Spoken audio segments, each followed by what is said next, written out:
50 other laptops. They don't say, we'll get you. If it isn't this week, or next week, or 3 weeks, they don't care. Machines have no ambition, and Hollywood tells you the machine's going to take over. No machine ever says, gee, I'd like to run the lives of people. Machines don't have a gut reaction. They don't get hungry.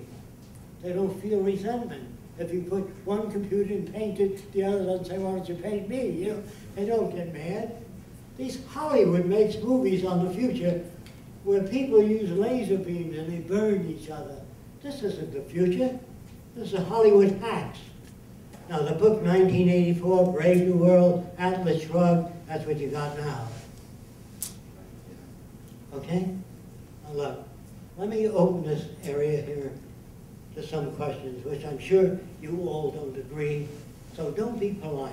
The things you don't understand, if you feel you disagree, please raise your hand. Yes. And speak up because I can't hear you. Okay. In watching the movie and in hearing your lecture, your description of the future, it sounds amazing. The thing that I don't understand is the transition from where we are now to get there, because it seems like especially when you speak about World War II and like all the money that we spent on the war could have built hospitals in the slums, but like if you look at the Nazis not being taken out in World War II, then what would Europe look like? Is essentially your question, how do we get from here to there? Right, yeah. Is that essentially it? Okay. Yes. First of all, we have to have a crash. That's what makes people think. If they lose their jobs, lose their homes, other than that, they don't give a damn. As long as you're eating, paying your rent, it's okay. So the system is crashing all over the world. The monetary system is going downhill. And it takes those conditions. If you don't understand that, it was the last depression. I have to tell you this. When I was a kid, a lot of people made down payments on automobiles, homes, campers, and the banks failed. I think some of you may know this. How many of you know that? The banks failed, they couldn't pay off their homes. And the bank said, you got 3 weeks or you're out unless you make a payment. Well, they couldn't, so they were kicked out. And 15 million Americans, when I was a kid, were sleeping in every empty lot.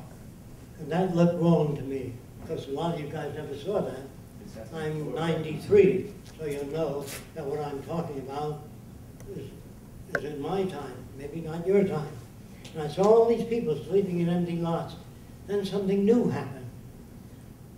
About 10 to 15 to 30,000 veterans marched on Washington, veterans of World War I. They were promised $600 when you get out of the Army to start life anew.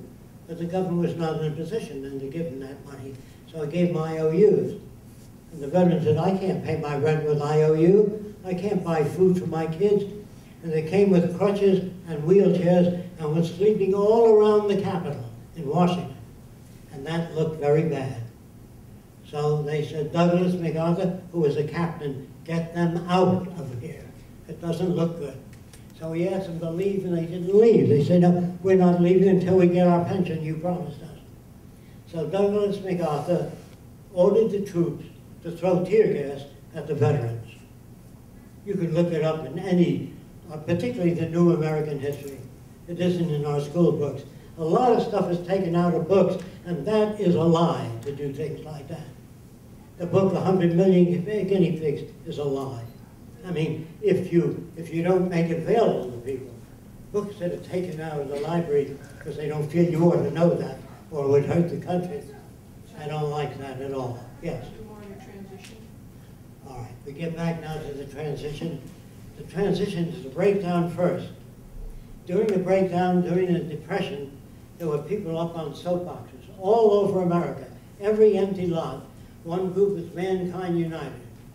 Another group was called, this group was the Church of God. And there was back to family values.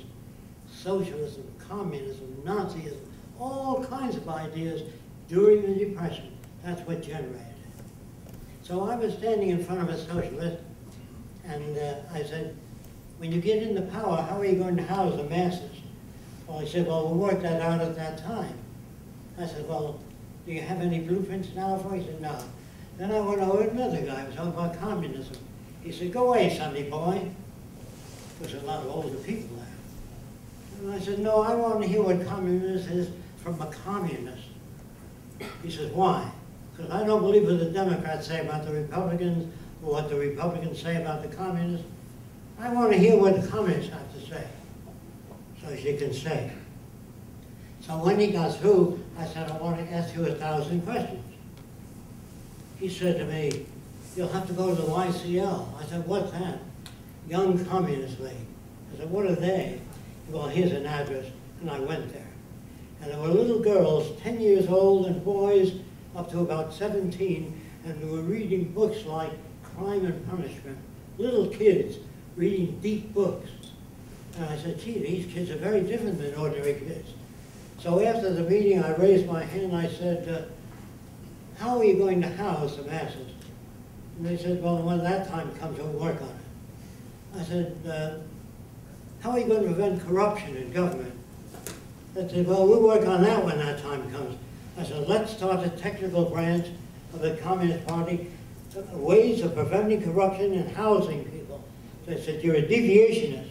I said, what does that mean? You're deviating from the teachings of Karl Marx. I said, I'm trying to help. I would help anybody, by the way. I don't care what country it is. And they said, you're deviating from the teachings of Marx. And they said, you'll have to leave. So the vice president of the Young Communist League got up and said, let's hear him out. And they kicked us both out. That was my experience with the Communist Party. I really did want to help any country. I would help any country. I don't care what the philosophy is. It's not working. So I was interested. And the transition, there'll be a lot of pain, a lot of suffering, because the old ideas are going to clash with the new ones. And if enough people understand the Venus Project, look it up on your website, thevenusproject.com. Look it up. There's all kinds of questions that thousands of people ask, and we answer all those questions. And it's not an elitist, it's not technology in charge of people. It's a method of social operation that brings out the best in all human beings, whatever that may be. Yes, sir. You have a question right there? Yes. It sounds like your Let me It sounds like your plan really is a communist approach, in that you want a central form of government, or central form of governance by with technology, by computers, correct? Now, I have a fear of the central government in that regard without any kind of checks and balances. I mean, there has to be somebody to maintain the machine that does the governance. And then if that's so, then those people that do the maintaining have influence over the machine and therefore can affect it according to their personal interests.